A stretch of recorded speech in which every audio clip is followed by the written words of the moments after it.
Some in the media world are starting to tie running back Bijan Robinson to the Buccaneers. We'll tell you why it does and doesn't work. That and more on today's episode of Locked On Bucs. Your daily Tampa Bay Buccaneers podcast, part of the Locked On Podcast Network.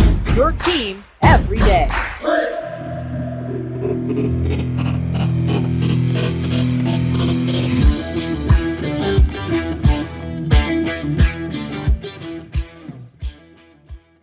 What's up, and welcome to the Locked On Bucs podcast, part of the Locked On Podcast Network, your team every day. We are your daily podcast covering the Tampa Bay Buccaneers, so be sure to subscribe or follow for free on YouTube or wherever you listen to podcasts so you always get the latest episodes when they drop. I am James Yarko, deputy editor of SB Nation's BucsNation.com, rejoined by my co-host, Mr. David Harrison of Sports Illustrated's BucsGameDay.com, part of Fan Nation. And of course, you can follow everything on Twitter at Locked On Bucs, at JYarko_Bucs, and at DHarrison82.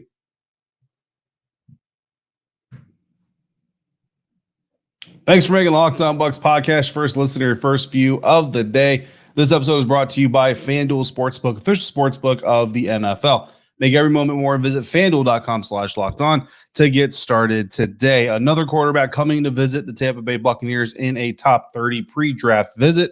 That's coming up in a little bit. But first, James, there seems to be some people who believe the best move for the Tampa Bay Buccaneers is to draft Texas running back Bijan Robinson as they start to reshape their post-Tom Brady offense. Yeah, in fact, Kay Adams on her show, Up and Adams, was speaking with Matt Hamilton about the best landing spots for Robinson, and she said, quote, Baker Mayfield is the quarterback for the Bucs, right? Listen, if they want a shot at winning the South, and I talked about it to open the show, the South is wide open, you need to get Mayfield a running game. Leonard Fournette bounced. He's gone.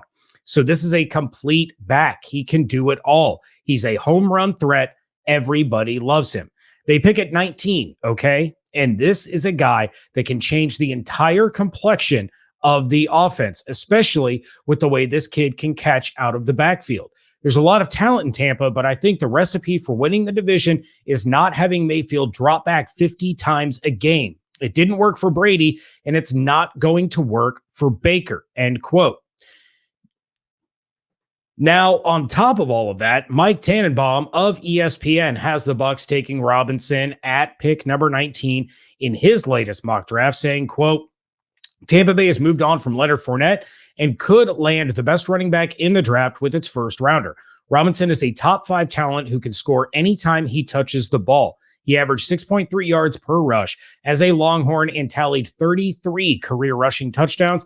Having a dominant running back is a fantastic way to alleviate pressure on the team's uncertain quarterback position, which is currently occupied by Baker Mayfield and Kyle Trask, end quote. So, David, I did speak about Bijan Robinson and his visit with the Buccaneers with Evan Klosky on WTSP Wednesday of last week, but you really haven't had the opportunity to give your thoughts on Robinson and apparently a heating up connection with the Tampa Bay Buccaneers. So what is your thought on the Bucs taking Robinson at 19? So here's my thing about running backs, right? And this really doesn't have to do with Bijan so much as it does just with the state of the Tampa Bay Buccaneers. It's going to be really hard for me personally to get behind the Tampa Bay Buccaneers drafting a running back with the 19th overall pick or just in the first round or whatever, if in the process of doing so, they're bypassing talented offensive linemen because you have one serviceable offensive tackle on your roster as we stand today.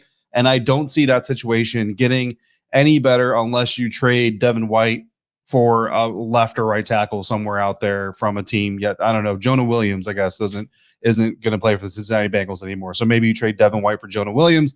And then, okay, maybe, you know what I mean? But Jonah Williams at the same time, like he's kind of on his way out for a reason as well. That's a whole different, subject we could dissect at a later time if the need were to ever even come up. But, so it's kind of hard, right? Because it's easy for us to sit here and say, well, at number 19, if there's no offensive tackles left and it's Bijan Robinson or nobody, just trade back. You have to have a partner. You know what I mean? Like you can't just call the Philadelphia Eagles and say, hey, we're trading back. what are you going to give us for our pick? And the Eagles are like, oh man, you really want our pick? Okay, I guess we got to pay you. Like, no, like if the Eagles say, no, we're good, bro. We don't really want anybody up there.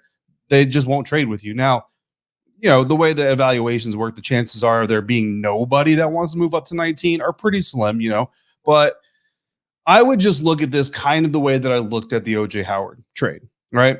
Or a draft pick. And it's kind of weird to me because I'm kind of getting the same vibe, except I'm learning from that experience. Because if people remember, like I think it was Matt Miller was the first one to have OJ Howard mocked to the Buccaneers, and that dude got drugged worse than I think I've ever seen somebody get drugged for a mock draft. Which nobody should get drugged for mock drafts because just the entire exercise itself, it's like being a baseball hitter, like 33% is a great average. So if you get a third of your draft picks correct, then you're a genius. You know what I mean?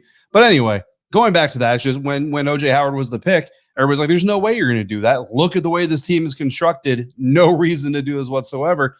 And I kind of get the same vibe about Bijan Robinson. It's not that I don't like Bijan Robinson. It's not that I don't think he's a great talent. It's that I don't like the fit just based on what the Buccaneers have going on with them. So that's really my biggest hang up on this whole thing. And honestly, and this isn't fair to the kid, I shouldn't be holding it against him in any way, shape, or form, but I feel like I subconsciously am. I hate when people start talking about generational talents. Like, this is an evaluation. We're talking pure projection. Yes, sometimes guys get called generational talents and people are right. Congratulations. But I would be willing to say that most often, or more often than not, we as a group call people generational talents, and they actually don't become generational talents. Like Mario Williams, Myles Garrett, like they might be good players. Reggie Williams. Bush, you know what I mean? Who? Ricky Williams, Vince Young, like they might be good, solid. You know what I mean? That's fine. But generational players, when I think generational players, I'm talking about dudes that literally, if you look back through their entire generation of players, like the generation that comes in with them, which, and he said, who is the running back you think of first from that generation of football? He would be that guy.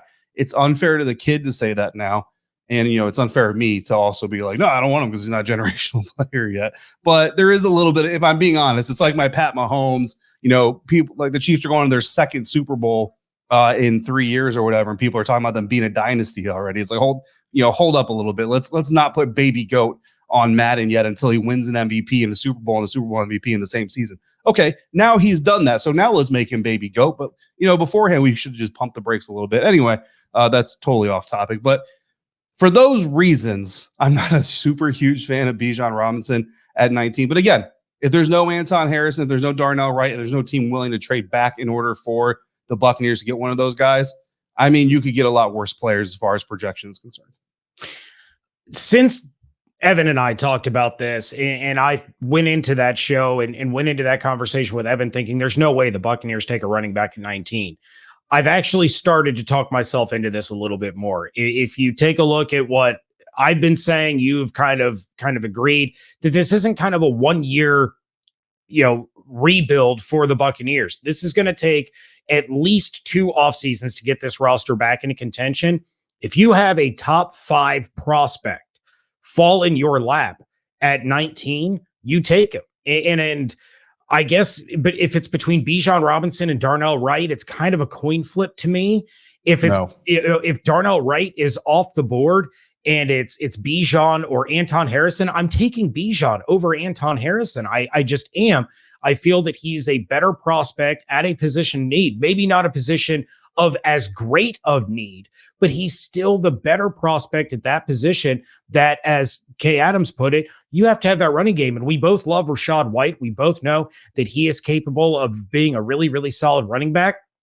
Bijan Robinson, I think, is going to be even better than what we've already seen out of Rachaad White and what Rachaad White can become. So if you pair those two together in a offense run by Dave Canales and take that pressure off of Baker or off of Kyle Trask, and you take the worst rushing attack in the NFL from last year and give them a weapon like Bijan Robinson, they can control games, they can control tempo, and they will improve greatly in that aspect. I understand people not wanting to do it. I understand the whole, you don't take running backs in the first round, but this is a guy who is I believe, head and shoulders above the rest of the running back pack in this draft, even though there's some great running backs, and you get him at a cost-effective deal for the next 5 years. Depending on how the board falls, I would actually love this pick. Well, again, it has nothing to do with Bijan, right? But here's how I put it. I think Darnell Wright is the last tackle in the first tier of tackles in this draft. Anton Harrison is the first of the next tier. So if you talk about Bijan Robinson being the running back in the first tier, and you talk about, okay, well, do we want a tier 1 running back or a tier 2 tackle? Here's what I would say. Bijan Robinson is better than getting Anton Harrison or Draymond Jones, I'm messing up his names. Ohio State's right tackle. I'm sorry. Or Matthew Bergeron out of Syracuse. And the fact that you're pretty confident that you're going to be able to come back in the second round and get either, I mean, you're probably not getting Harrison, but you're going to get probably either Jones or you're going to get Bergeron. I would be okay with that, but that would have to be the pick. Like, if you come out of the second round and you don't have a tackle, Saquon Barkley has some rough years in the New York Giants. People are talking about Bijan as the best running back since Saquon. Saquon has some rough years in the New York Giants. Now, yeah, some of that was injury, but some of that was also a really bad offensive line. Like, I don't care who you are as a running back. If nobody's blocking for you, you're not going anywhere. So if you get Bijan Robinson in the first round because the first tier tackles are gone, okay, fine. You better get somebody from the second tier, whether that requires a trade up or whatever you have to do. And if you're trying to eat healthy, James, you better grab a Built Bar, because if you want a healthier snack choice, but you don't want to compromise on taste, then we've got just the thing for you. Built Bars and Built Puffs. Seriously, taste so amazing you won't even realize that they're good for you. You got to try this. What makes Built Bars so good is that they're covered in 100% real dark chocolate, and they come in unbelievable flavors like churro, peanut butter brownie, and cookies and cream. These bars taste like candy bars while maintaining amazing macros. Only 130 calories, 4 grams of sugar, but packing 17 grams of protein. Now you don't even have to wait to get your box. For years, we've been telling you to go to Built.com to get your box of Built Bars, but now you can go to your local Walmart or Sam's Club and get your favorite flavors while you get your favorite specialty flavors still at Built.com. Built.com right now, you can get the new cookies and cream puff, which sounds absolutely amazing. Or if you want the cookies and cream bar, you can go to Walmart today and get yourself a 4-bar box of that double chocolate bar or coconut puff. Or you can go big, go to Sam's Club and grab a 13-bar box with hit flavors like brownie batter puff and churro puff. That's Built Bar. You got to try this.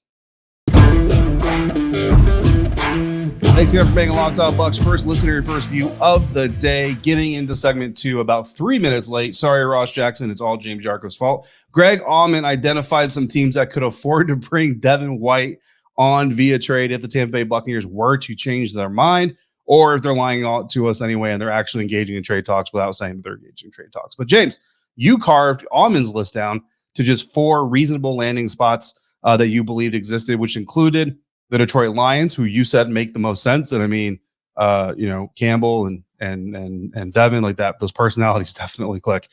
Chicago Bears and bite those kneecaps. Yeah, Chicago Bears, which I don't hate. Devin White kind of seems like a Chicago Bears type of player. Arizona Cardinals, which I don't wish on anybody, and the Green Bay Packers, which same thing, I don't wish them on anybody either. But you eliminated the Philadelphia Eagles, Carolina Panthers, and the Indianapolis Colts. I think your reasoning was sound for the Colts. The Carolina Panthers, that's not going to happen. But I don't necessarily agree with you eliminating the Eagles. So, in case our favorite Bucs fan, the one listening to this episode right now, didn't catch us, tell them and tell me why you eliminated the Eagles.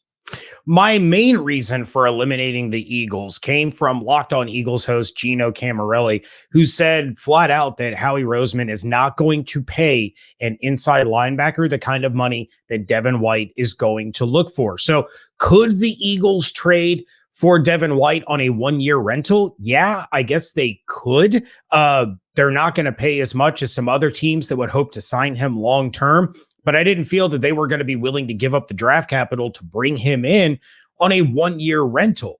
So to me, it made the most sense to go ahead and eliminate him based on the information from our own network hosts that know the team inside and out, that if they're not going to pay him, they're not going to trade for him. Anybody that trades for him wants to sign him to the long-term deal. Right. Now, look, Gino Camilleri, like you said, one of the hosts of Locked On Eagles, spends every single waking moment of the day, every day, talking about the Philadelphia Eagles, paying attention to the Philadelphia Eagles. But James, between Gino and I, which one of them writes about the Philadelphia Eagles for Sports Illustrated's Fan Nation? Gino? That would be me. I am the writer for Sports Illustrated's Eagles website, not Gino. That doesn't actually mean anything. That's just kind of a humble flex. Anyway, Gino, look, Howie Roseman has a huge history of not paying linebackers. It makes all the sense in the world. And I'm not sitting here saying that Gino is wrong. What I'm saying, though, is that Gino might be wrong because this is a unique situation here. The Philadelphia Eagles are not in everyday waters.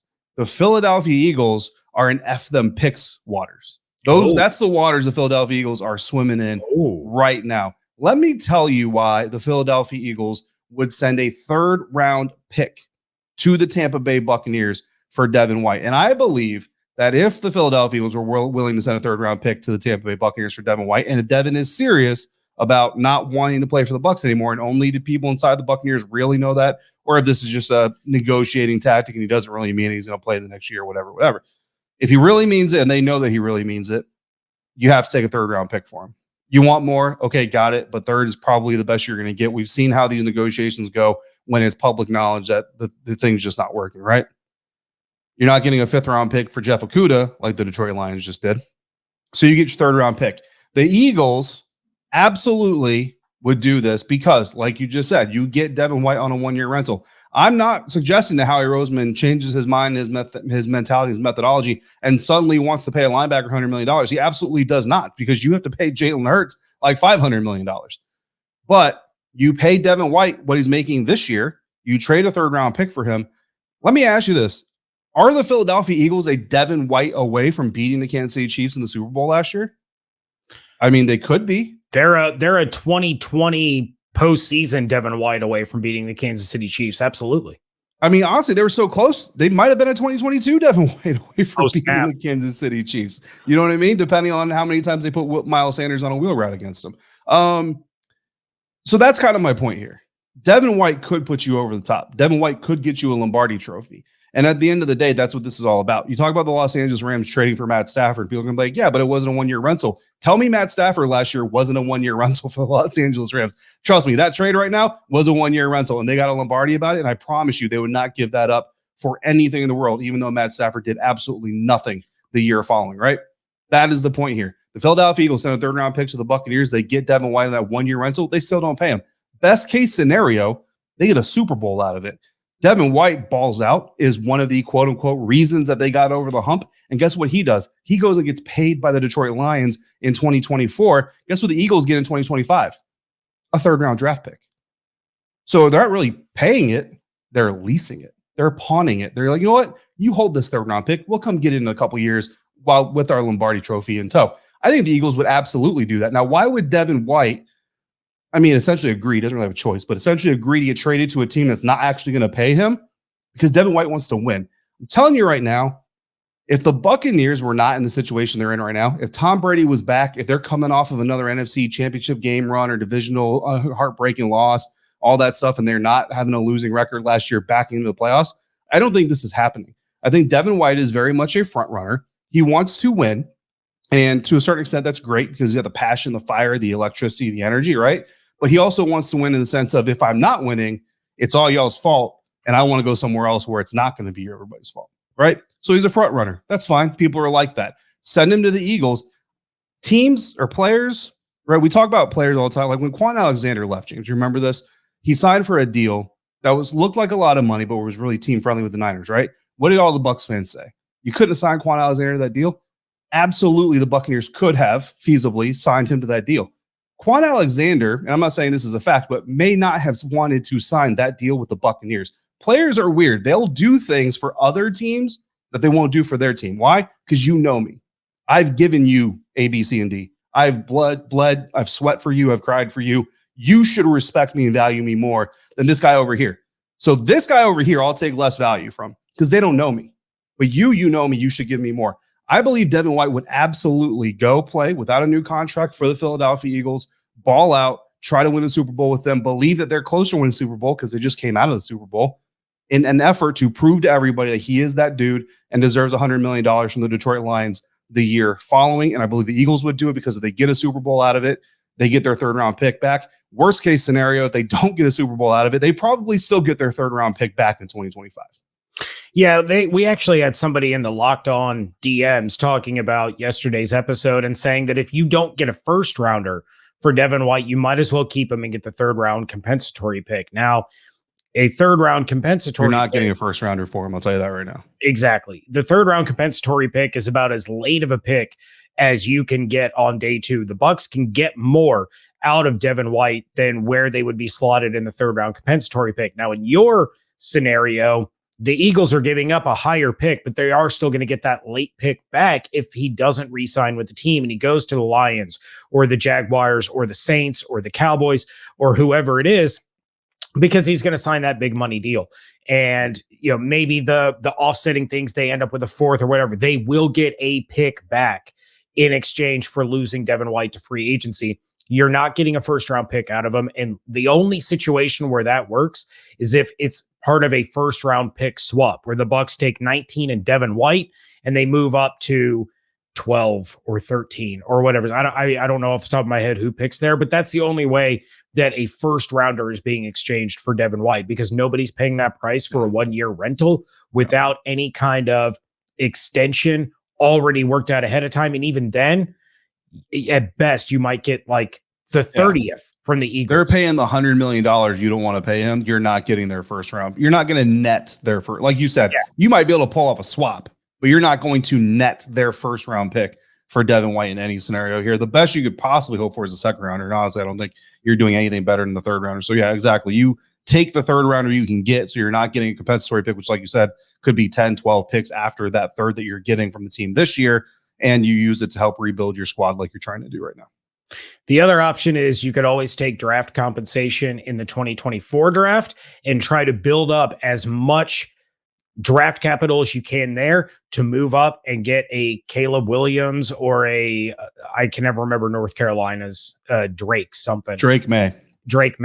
You could do that, or you could just trade for Mac Jones right now. No, I'm just kidding. We're not reopening that conversation.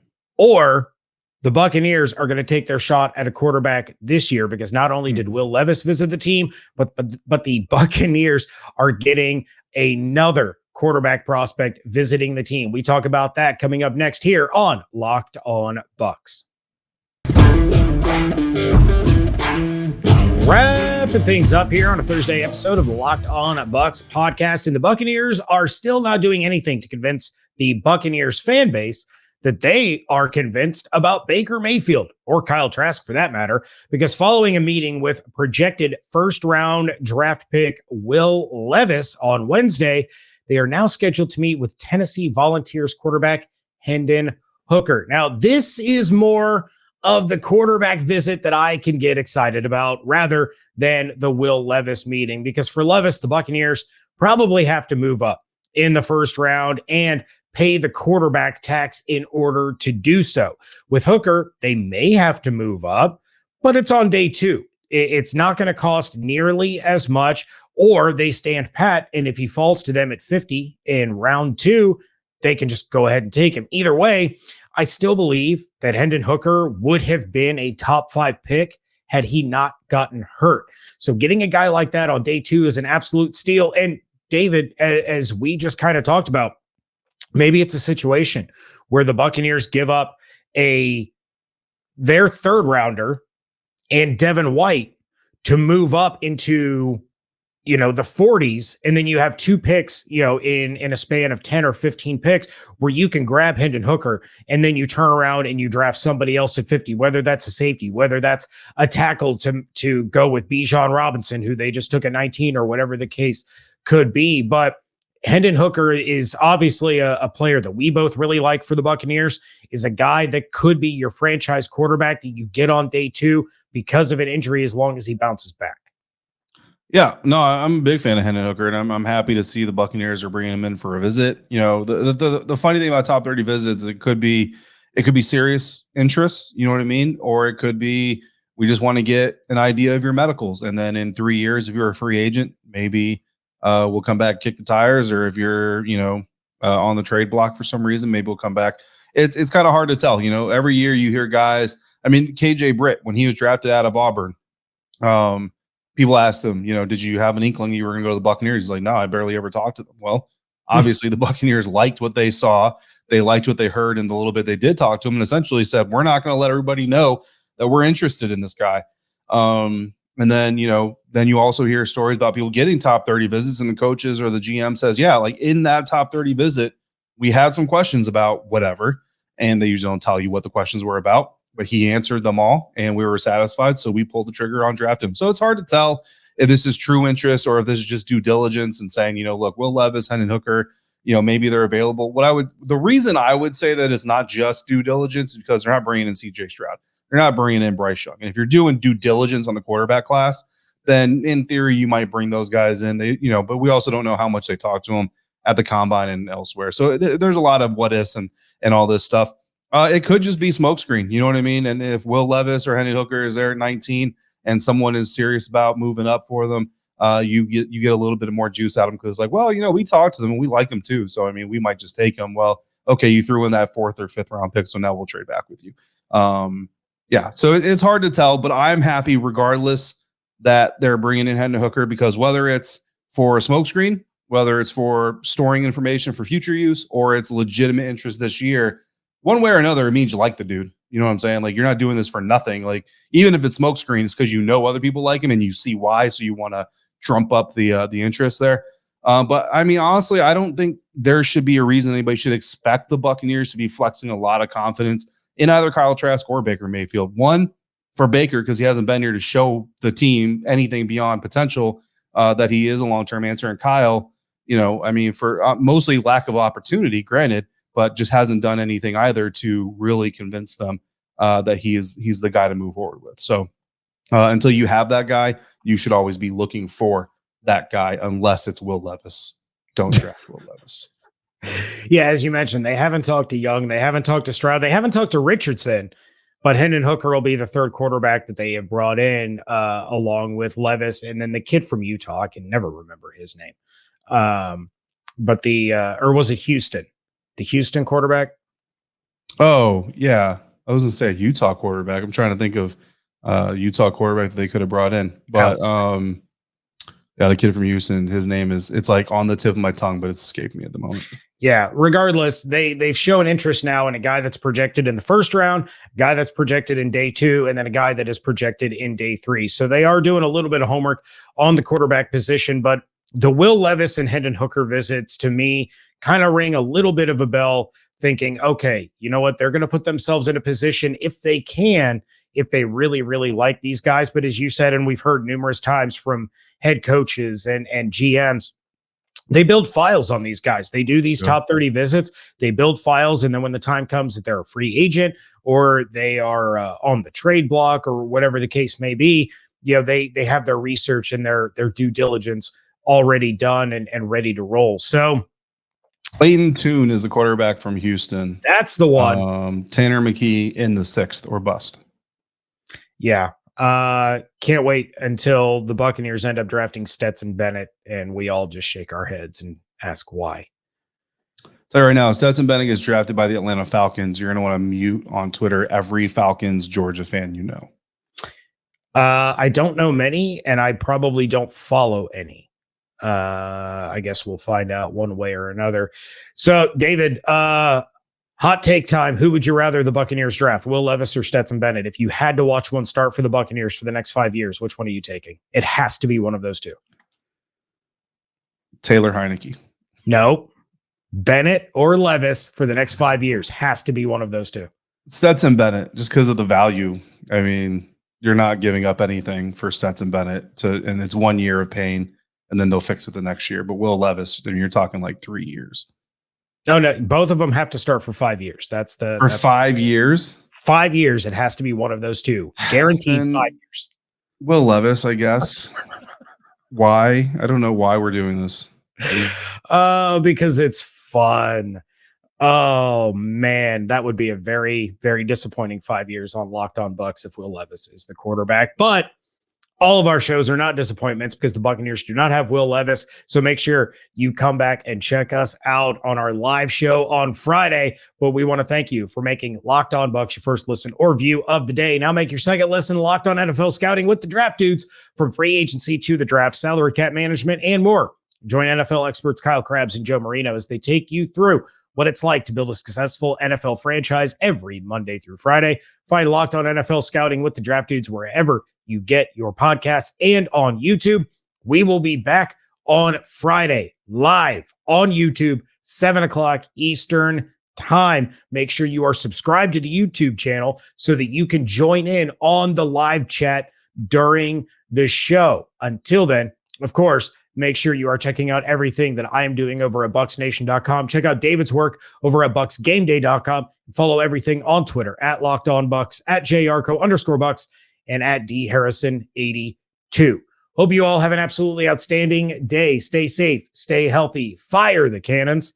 We thank you so much for joining us right here on Locked On Bucs, part of the Locked On Podcast Network, your team every day.